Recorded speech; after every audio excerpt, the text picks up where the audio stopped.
So I'm going to be very attentive to the time, but I wanted to start by saying that the content of my presentation today will give you a sort of a general overview of the intersections between technology in migrants' lives and super diverse contexts, as the title says, but also what can we learn from these relationships between technology and migration in terms of superdiversity? Much has been said about diversity, inclusion, and of course, migration is very much related to these ideas of how society has been transformed, what kind of processes, complex processes have been taking place, precisely because when we talk about migration, we tend to think migration across borders. And indeed, international migration has changed and has shaped the local settings and as well as understandings of diversity.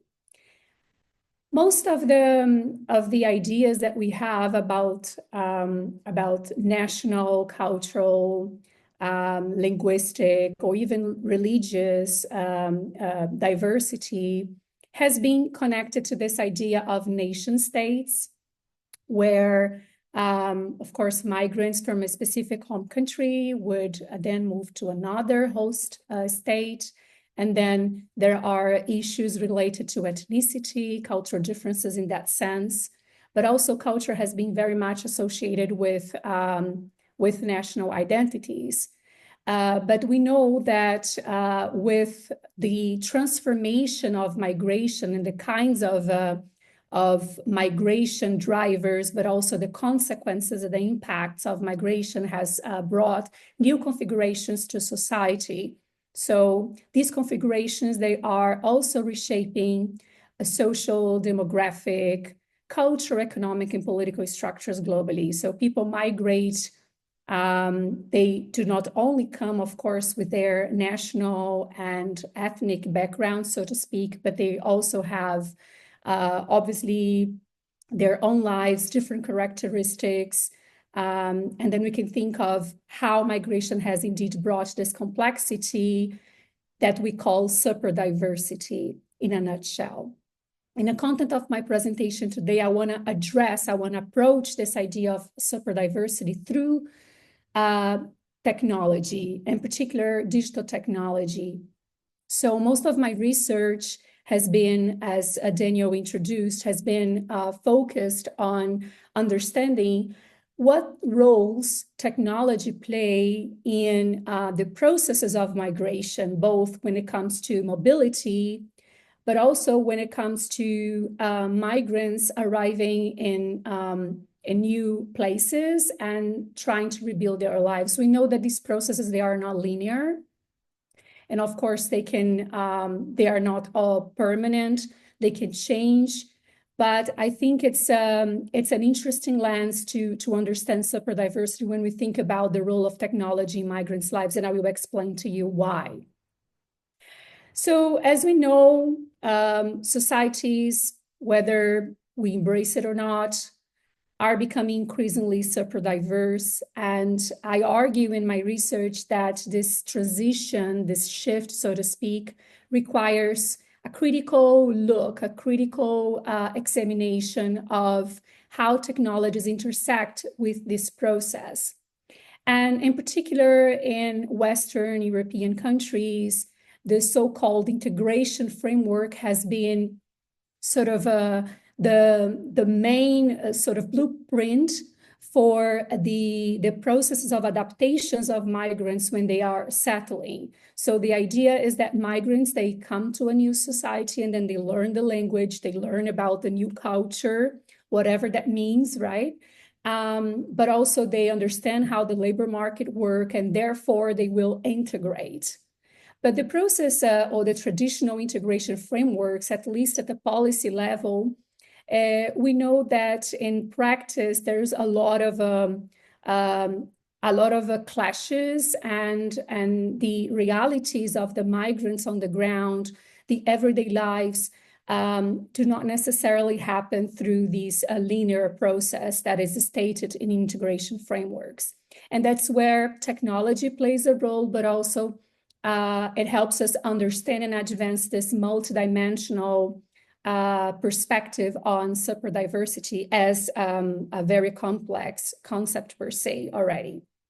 So I'll give you first an overview of this, this not emerging anymore, but a more, I would say, established research. Some scholars say research field, others say research topic or subfield even. But in reality, there has been indeed a growing interest among scholars from different disciplines, anthropology, media communication, human geography, but also technology and social, in the social sciences more generally, in understanding how technologies are indeed shaping the processes of migration in, so to speak, migrants' lives. So, of course, in a pre-digital era, we can think of migrants using telephone calls, but also other forms of technology to communicate with their families back home, letters and so on, and but also to understand what's going on back in their home country. So this idea of bi-dimensional process that shapes migrants' lives around technology, where these technologies would help migrants to establish these this dual pathway, right? Once you are in a new culture, trying to adapt, but also you have your home society, family, friends that you left, that stayed put, and you are still in contact with. But since the so-called European refugee crisis in 2016, we've seen a proliferation of scholarly academic discourses and empirical studies around the role of the smartphone in the lives of migrants who were at that time arriving in Europe, in particular the Syrian migration crisis. And I call it crisis because, as we know, it was not really a migration crisis, but more sort of a political crisis that was happening, that still takes place in Europe. So many scholars, they have already before the migration crisis, they have already established concepts such as the connected migrant or the mediatized migrant. And following the migration crisis, scholars have coined the idea of the smart refugees, because they were using these technologies to navigate their journeys towards Europe, and how the smartphone was helping them, the affordances, the apps, they were helping them arrive in Greece, for instance, back then. And of course, it was not only the migrants who were using these technologies, but also other actors such as NGOs, humanitarian organizations in general, governments. They were also adopting technologies or more advanced technologies such as AI or even blockchain to control these migratory movements. And but more specifically at the humanitarian level, there have been a lot of different apps that were developed with the idea of helping those migrants to navigate their lives upon arrival, but also to integrate in their new society. So there has been really a hype around the idea that the smartphone is new, and then also exceptionalizing their uses among migrants as if they did not have a phone prior to migrating. And also the idea of migrants, in particular Syrians arriving in Europe with a smartphone, led to this questioning of the legitimacy of their asylum application, as if using a smartphone indeed is something exceptional, and the fact that they had a smartphone or were carrying a smartphone would question whether they were really refugees in the first place. So in general, the most empirical studies, there is a consensus around this sort of like more utilitarian use of digital technologies for accessing information in general, information about the new place, but also information about what is happening back home, to access resources of all kinds, the news. Obviously, technologies, they, regardless irrespective of whether you are a migrant or not, right? Communication in general, they allow you to access networks of support. And even prior to the migration crisis, scholars, they were already arguing about the idea that technologies were used and they were enabling migrants to establish the so-called digitally mediated co-presence, where migrants, even though they were away, but they could still join different family celebrations, such as weddings, funerals, and so on. They could participate basically in the everyday lives of their families through the webcam, for instance. Scholars such as Dana Diminescu, for example, they have also come up with the notion that technologies, they have sort of established a sense of deterritorialization among migrants, where the diaspora, for instance, would not be here or there, but here and there at the same time. And these complex notions of co-presence, these fluidity that technologies would afford to migrants, but also the possibility of connecting not only with people back home, but also people in the host society, but everywhere else in the world. These notions, they are already very well established in this subfield of digital migration, as I introduced before in a previous slide, but they are not yet established in the current superdiversity debates. These insights, we still need more critical thinking around that, because that, I argue, will help to understand a little bit more about how the complexity of the notion of superdiversity plays a role in understanding migration, but also societal processes in general. Just a summary of how digitalization also plays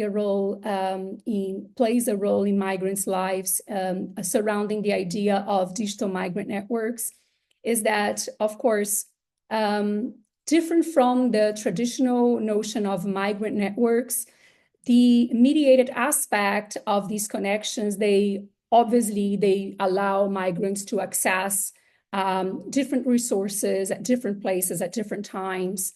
And but also within these networks, there are different kinds of support in terms of accessing information, digital devices, platforms. And in no way they are, especially I will tell you some empirical examples in a bit, they are a replacement of local networks or physical networks, but they are rather living side by side. They are connecting. They are sort of not a separate entity, but something that is complementary. Arjuna Padurai already in 1996 talked about the role of technology, of media, not digital platforms back then, but the role of media in general as a new social sphere, as he coined the concept of technoscape, where media would serve as a communication tool for establishing, but also preserving the so-called community identity, but also the imagined community spaces. And indeed, with digital platforms, we've seen this movement around migrants or the diaspora actually forming these connections online through social media, for example, with the goal of maintaining, but also in sharing their identities in terms of language, national, but also cultural. And these spaces, they have also been very much mobilized among migrants for political actions, activism in general, in terms of promoting resilience and self-determination. So we can also think of these spaces, digital spaces, in less utilitarian terms, but more with a political goal. And I also want to, in terms of the theoretical reflections that I'm proposing here, I want to bring you to the idea of transnationalism, which also connects to the notion of superdiversity in so many ways. As I was saying before, technologies were allowing migrants to establish this bi-dimensional connection between home and host society. And of course, with digital technologies, these transnational connections, they have been enhanced and also reshaped, because technologies more generally, they are not just a communication tool, but they also have their own rules. And also there are different policies and affordances that allow migrants to communicate differently, to live differently. And as I argued, digital media are not just communication tools, but they became places where migrants live. And in fact, migrants are natural adopters of technologies because of obviously their needs, as well as their trajectories, right, of living not here and there at the same time.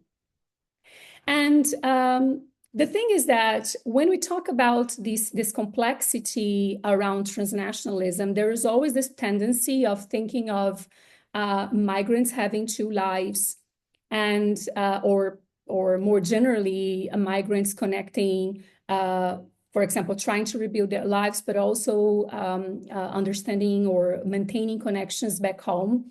But we know that in reality, this is very simplistic, because people are connected to different cultures, to different sites and places, and they are negotiating their different identities.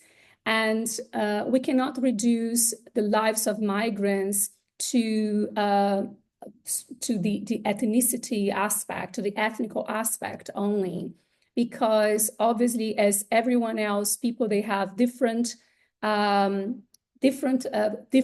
complex aspects in their lives surrounding other social categories, including gender, race, disabilities, and so on. So many different identity axes that we can talk about, but also aspirations, interests, lived experiences that people bring, and they continue to rebuild and negotiate when they are obviously in a new place. So technologies have not only enhanced these multidimensional aspects that shape migrants' lives, but they have also reconfigured these dynamics. So that's where the focus of my presentation lies today: the lived experiences of superdiversity through the digital, and how technologies have enabled this understanding of the complexities around the notion of superdiversity. And to illustrate, using my last 6 minutes, I want to bring some empirical examples of my recent research with refugee migrants settling in the city of Rotterdam, a superdiverse city in the Netherlands, and the different expectations, but also the different practices around technology that migrants were establishing, that illustrate very well these complex relations around between technology and migrants' lives. This study, we had 15 refugees living in Rotterdam, as I said before, and it was part of a participatory research project where these participants, they worked together with us for 6 weeks, and the idea is that they would use technologies to produce their own narratives around placemaking, which is the idea of rebuilding your life in a new physical setting, but also how they understood place as a way to challenge these top-down integration frameworks that I talked about in the beginning that puts migrants in a more binary relation, migrant and the host versus the host society. And one of the participants, her name is Yamila. She is from Eritrea. At the time of the research, she was 26 years old, and she had arrived in the Netherlands for about 4 to 5 years, but she took almost 8 years to arrive in a country. She had been in different countries in East Africa before settling the Netherlands, where she had a brother.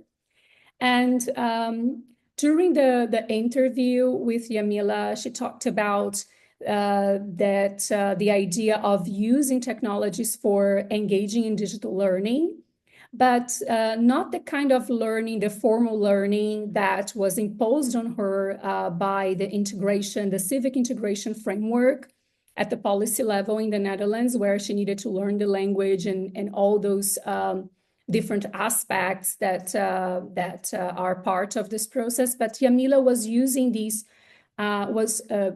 technologies to learn the Dutch as well, but in her own way, such as registering and having a lot of subscriptions on podcasts, establishing different strategies for learning the language. But she also wanted to become an activist. She was inspired by a lot of different influencers online, and she was following those influencers, acquiring information that she considered important for her own learning experience.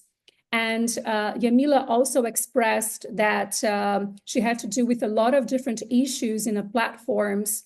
That was, for example, in the case of Instagram, she mentioned a specific situation where she posted about an event that was happening in South Sudan back then, and the platform silenced her contact, and she received a notification from Instagram. So, and of course, she was connected to different people around the world, and having this understanding that the idea of learning and establishing or pursuing her aspirations had nothing to do with what was being imposed on her when it comes to the integration policies. And I want to bring another example, 2 other examples from this study, which is the case of Elif from Turkey. She was 42 years old back then, and Samir, 24, from Syria. Both these participants, they had social aspirations of embedding with the Dutch locals, right? And Elif, she mentioned that during her interview that she was using all kinds of websites and social media to understand how the locals think or understand relationships, so she could be more prepared to engage with them. She could understand the rules surrounding social relations in the Netherlands, which based on what she said was quite different from her home country. And she soon realizes that, of course, much of this learning was very different than the experiences she had in practice. But in the case of Samir, for instance, he said that in the beginning, he had a lot of aspirations to engage with the Dutch locals, and he didn't experience any language barriers. In fact, he was working at a local supermarket where he could establish spontaneous interactions with his Dutch colleagues or Dutch-speaking colleagues. But then he soon realized that he didn't necessarily need to make friendships or close friendships with the Dutch locals. He could actually engage with other newcomers like him. And he was living in a super diverse neighborhood where he needed to navigate different social cultural rules in a site, in an area.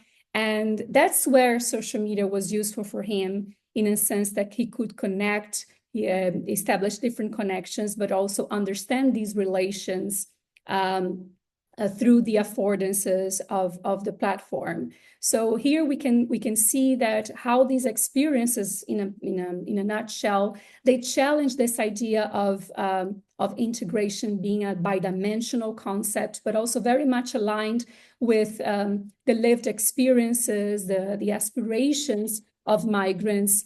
And that connects very well, of course, with the complexity of superdiversity. And I will finish here regarding my presentation. I'll be very happy to address any questions you have. I just wanted to quickly summarize by letting you hear with some of the sources deriving from this study. It was a participatory research project that we conducted in September 2021, between 2021 and 2022.